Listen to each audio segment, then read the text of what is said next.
မင်္ဂလာပါရှင်ဒီနေ့မှာတော့ရေစားရှိရဲ့ကိုတို့အတွက်နှကန်းဆုပ်တဲ့နေလေးကိုမျှဝေပေးခြင်းပါတယ်နော်ဒီနီလန်းလေးနဲ့စနစ်တကျနမ်းပေးမယ်ဆိုရင်နန်းနေရင်နဲ့သူမဘက်ကနေထွန်းထွန်းလူလာပြီးအချစ်ပွဲတွေဆင်နွှဲကြမယ်လေလို့အတင်းလှုပ်ခိုင်းလာပါလိမ့်မယ်နော်တင်ဆက်ပေးသမျှကိုအချစ်ရေးအစဉ်ပြေလာစေဖို့ကျမ်းမာရေးရကြည့်ပေးပါနော်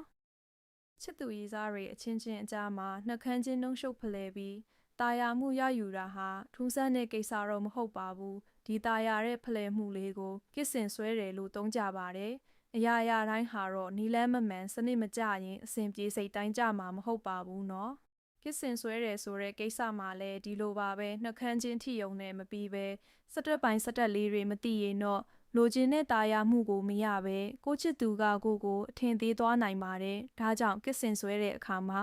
တစ်ဖက်လူအနေနဲ့ကိုမကိုဖြစ်သွားစေမဲ့နီလန်းလေးတွေကိုမျှဝေလိုက်ပါတယ်ရှင်ပထမဆုံးအနေနဲ့အသက်ကိုဝဝရှုပေးပါနော်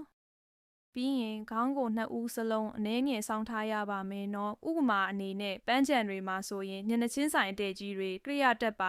တယ်ကြည်ရသူအနေနဲ့တောင်တော်တော်အဆင်မပြေသလိုကန်ရကန်ရှင်ဆိုရင်တော့အဆင်ပြေမပြေရွေးကြည့်ုံနဲ့သိနိုင်မှာပါနော်နောက်တစ်ဆင့်ကတော့အပေါ်နှုတ်ခမ်းဒါမှမဟုတ်အောက်နှုတ်ခမ်းတလဲစီဆုပ်ခြင်းဖြင့်စတင်ပါနော်နှုတ်ခမ်းချင်းဆူဆုပ်မှုရသွားပြီဆိုရင်တော့မိမိရှာကိုပါဇက်အတွင်းသို့ထည့်ပြီးဖြစ်စေမိမိချစ်သူရဲ့ရှာကိုဖြစ်စေစုပ်ယူကစားပါဒီနေရာမှာမျက်လုံးလေးမိတ်ထားရင်အစီအပြေဆုံးပါရှေ့မျက်လုံးတွေဖွင့်ပြီးပြုကြည့်နေရင်တော့ရီချင်စရာပါနော်